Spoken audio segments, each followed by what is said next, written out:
Every trader remembers their first big loss. The moment when confidence turns to chaos. When a few red candles on the screen start to feel like a personal attack. I remember mine. The market didn't just take my money, it took my certainty.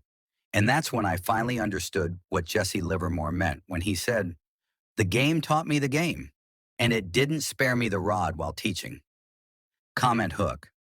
Have you ever blown up an account that you thought was untouchable? Be honest. Comment below how it changed you. The markets are a battlefield disguised as a graph. Most traders think they're fighting others. They're not. They're fighting their own impulses. Greed, fear, and the craving to make back what was lost. That's why Livermore's legacy still matters. Because long before algorithmic trading, before chart patterns had names, Livermore faced the same emotional storm we all do. I want to take you into his world. Not the one written in textbooks, but the one he lived. The world of booms and busts, of fortunes made and lost, of lessons carved into the mind through pain. Because Livermore's capital management rules weren't born out of theory, they were born out of survival. When traders today say risk 1% per trade, they're quoting a concept. When Livermore said, "Don't risk all your capital in any one trade," he was speaking from scars. He watched millions evaporate because he violated his own discipline. And each violation carried the same message. The market doesn't punish ignorance, it punishes arrogance. So in this story, I'm not going to glorify Livermore as a legend. I'm going to dissect him like a surgeon.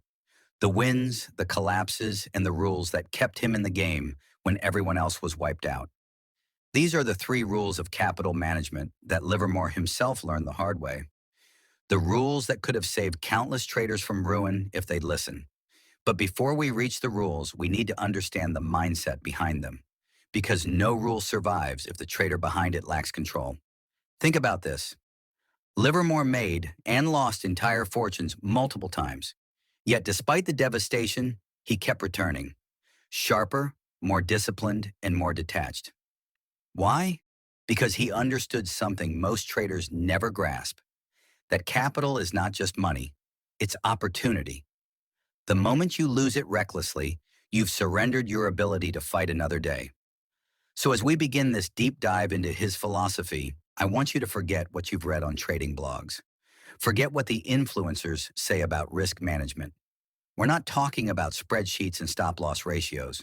We're talking about psychological capital, the invisible fuel that powers every trade you take.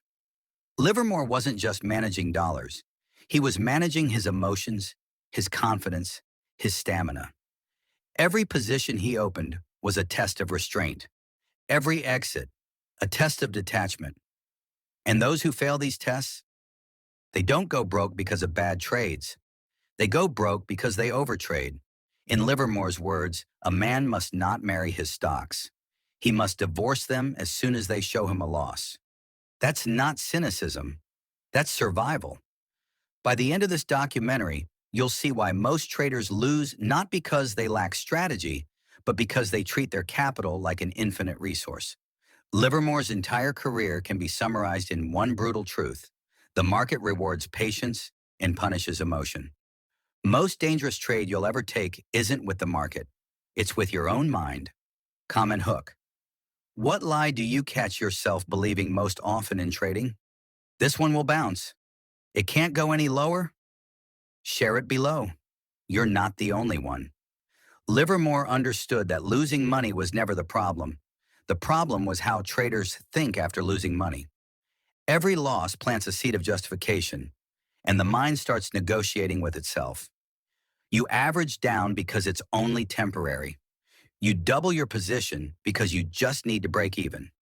You ignore your stop because the market owes you one. Those inner negotiations are the psychological trap, the silent killer of trading accounts. Livermore called it the hope habit. Hope, he said, is the most expensive emotion in Wall Street. It makes traders hold losers too long and sell winners too soon. It convinces them that patience is only required when they're wrong and speed is only required when they're right. Here's the uncomfortable truth. Most traders don't lose because they can't read charts. They lose because they can't read themselves. Every blown account begins with self-deception. This time will be different. This setup feels special. This loss doesn't count. But Livermore's entire philosophy was built on stripping those illusions away. He observed that the market is brutally honest. It never lies. It reflects your decisions instantly, whether you're ready to see them or not. The only liar in the room is you. Think of it this way. The market is a mirror. Every position you take is a reflection of your discipline or lack of it. That's why Livermore believed the market doesn't beat you, it reveals you. When you finally understand that, your trading shifts from external battle to internal audit.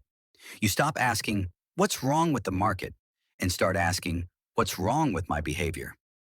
Modern traders face this trap daily. The accessibility of trading apps has made it easier than ever to gamble under the illusion of control. You can blow a month's savings before lunch, all while convincing yourself it's strategy. Livermore would have called this the disease of the modern speculator. Too much confidence, too little preparation. The psychological trap is not losing money. It's refusing to accept reality quickly enough.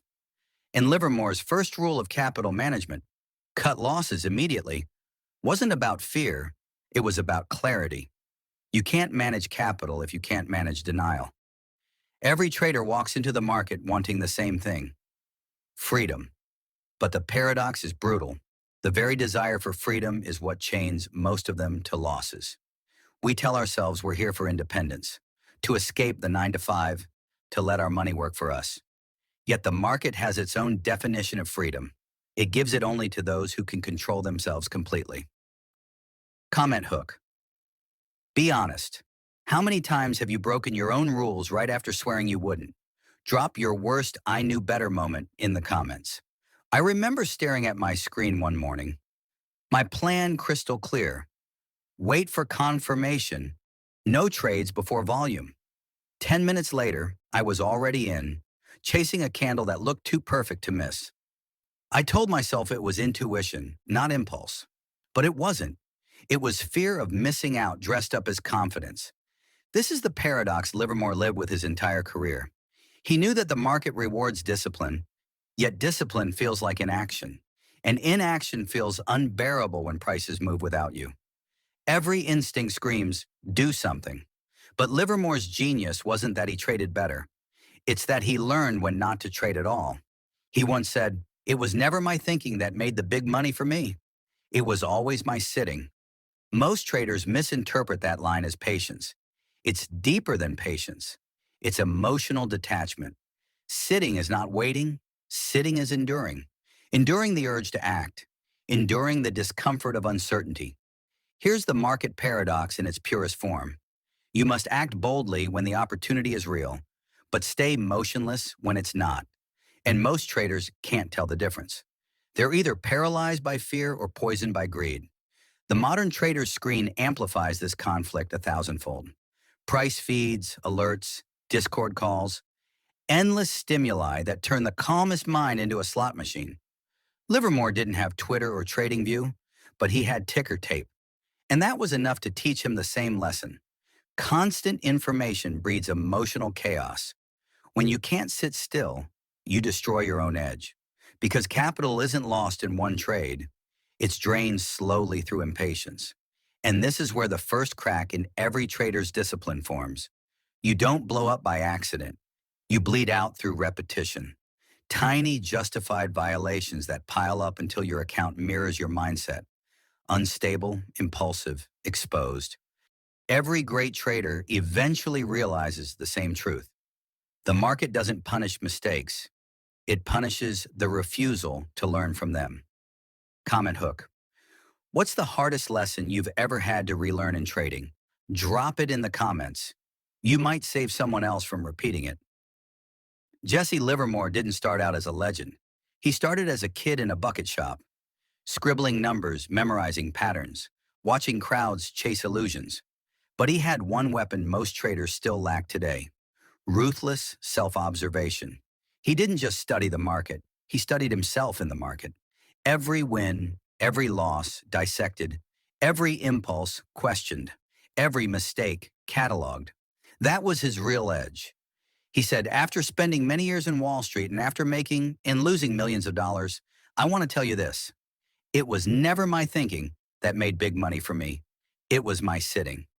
But that quote isn't about laziness. It's about detachment from noise. Sitting meant waiting for clarity.